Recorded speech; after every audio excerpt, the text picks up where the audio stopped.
HSC পরীক্ষা পেছানো সহ ৩ দফা দাবিতে মঙ্গলবার দিনভর সড়ক আটকে আন্দোলনের পরও বন্যা কবলিত চট্টগ্রাম বিভাগ বাদে সারা দেশে পরীক্ষা চলবে।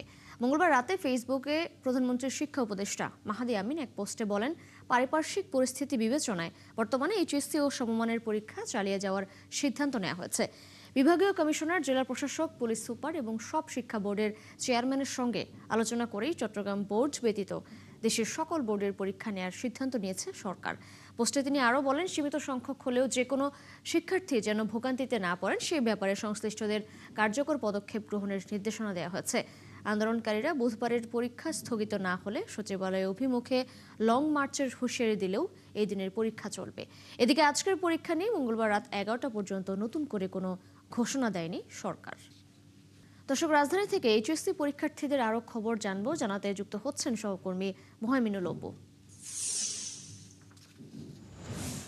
অপু, পরীক্ষা কেন্দ্রে শিক্ষার্থীদের উপস্থিতি কেমন দেখতে পাচ্ছেন? পরীক্ষার্থী ও অভিভাবকরা এই বিষয়ে কি বলছেন এবং আন্দোলনকারীদের পরবর্তী কর্মসূচি সম্পর্কে কোনো তথ্য আপনি পেয়েছেন কিনা জানাবেন। রাজধানীর সায়েন্স ল্যাবে যে সিটি কলেজ রয়েছে, এই সিটি কলেজটির সামনে অর্থাৎ সকাল 10টায় যে পরীক্ষাটি অনুষ্ঠিত হবে সেই পরীক্ষায় অংশ নিতে কিন্তু শিক্ষার্থীরা ইতিমধ্যে সিটি কলেজের সামনে রয়েছেন। কিছুক্ষণ পর তারা ভিতরে প্রবেশ করবেন। এখানে বিভিন্ন শিক্ষা প্রতিষ্ঠানের পরীক্ষার্থীদের হল কিন্তু এই ঢাকা সিটি কলেজ। এখানে শিক্ষার্থীদের সাথে আমরা কথা বলেছি, তারা বলছেন যে তাদের যে আজকে পরীক্ষা সেই পরীক্ষাটিতে তারা অংশ নিচ্ছেন এবং অভিভাবক যারা রয়েছেন তারাও কিন্তু এসব শিক্ষার্থীদের সাথে এসেছেন।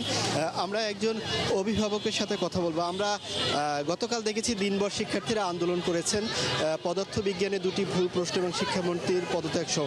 এই বিষয়টি অভিভাবক হিসেবে কিভাবে দেখছেন এবং আজকে পরীক্ষা বাতিলও করেছিল শিক্ষার্থীরা, এটি কিভাবে দেখছেন? আসলে বাতিলের ব্যাপারে আমি একমত না, কারণ অনেকেই ভালোভাবে পরীক্ষা দিচ্ছে। কারণ আমার মেয়ে ছিল বাণিজ্য, সে ভালো পরীক্ষা দিচ্ছে, কিন্তু যে পদার্থবিজ্ঞানে ওখানে ভুল প্রশ্ন করছে, প্লাস যে ওয়েদার ছিল সেই ওয়েদারে ছেলেমেয়েরা আসতে অনেকেই কষ্ট হয়েছে। আমরা যখন আসি তখন প্রায় 9টা পার হয়ে গেছে, তখন দেখছি অনেক ছেলেমেয়েরা মানে রোডে রোডে দাঁড়ায় আছে, তারা কেউ আসতে পারে নাই, যার জন্যে কেউ পৌঁছাচ্ছে কি না আমরা সন্দেহ ছিলাম। শিক্ষামন্ত্রী দুঃখ প্রকাশ করেছেন এবং বলেছেন যে এটি পুনর্বিবেচনা হতে পারে পরীক্ষার জন্য, এটিকে কিভাবে দেখছেন? শিক্ষামন্ত্রী তো দুঃখ প্রকাশ আসলে ওনার নিজস্ব ব্যাপার, কারণ যে ছেলেমেয়েরা আসতে পারে নাই তখনকার যে সিচুয়েশনটা ছিল, এই সিচুয়েশন তো শিক্ষামন্ত্রী দুঃখ প্রকাশে শেষ হয়ে যাবে না। কারণ ওই মুহূর্তটা এমন একটা অবস্থা ছিল যে আমরা পরীক্ষা দিতে পারবো কি না পারবো, এটা তো আর 2 দিন আগে থেকেই যে বৃষ্টি হইতেছিল, আমার মনে হয় যে তখনই এটা সিদ্ধান্ত নেওয়া দরকার ছিল। ধন্যবাদ আপনাকে।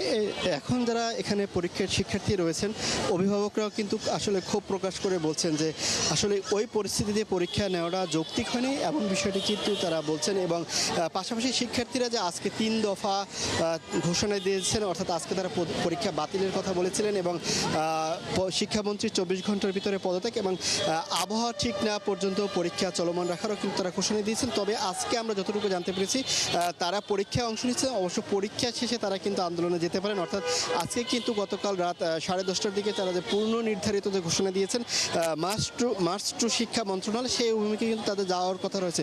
তবে এখানে অধিকাংশ শিক্ষার্থী যারা রয়েছেন তারা যেটি বলছেন আসলে তারা পরীক্ষা দিচ্ছেন, পরবর্তীতে তারা আসলে এই বিষয়টি ভেবে দেখবেন। আমরা কয়েকজন শিক্ষার্থীর সাথেও কথা বলার চেষ্টা করব। একটু ছোট করে বলবেন যে আজকে আপনারা পরীক্ষা দিয়েছেন, গতকাল আন্দোলনও ছিল, আজকেও কি আন্দোলনে যাবেন পরীক্ষা শেষে? আমাদের এটা নিয়ে আমরা কোনো কিছু কথা বলতে চাইতেছি না। আমাদের উপরে আজকের এক্সামটা আমাদের স্থগিত করা হলে বেশি ভালো হতো। আমাদের আগের দিনের এক্সামটা কীরকম হলো আপনারা সবাই দেখতেছেন। আমরা যে আসি পুরা নিউ মার্কেট, তারপর ঢাকা মেডিকেল পুরা পানিতে পুরা ভরে গেছিলো। ওইরকমভাবে অনেক মেয়েরা পুরা ভিজা পরীক্ষা দিচ্ছে, অনেকে এরকম ঢাকা মেডিকেলের দিকে হয়েছে তাও পরীক্ষা দিচ্ছে, এরকম অবস্থা তাও এরকম হয়েছে। আমাদের শিক্ষামন্ত্রী এই নিয়ে কোনো কিছু করে নাই এখন পর্যন্ত। যে আজকে ঝামেলা হইতে পারে, তিনি আজকে পরীক্ষা স্থগিত করা হলে আমাদের জন্য একটু ভালো হইতো।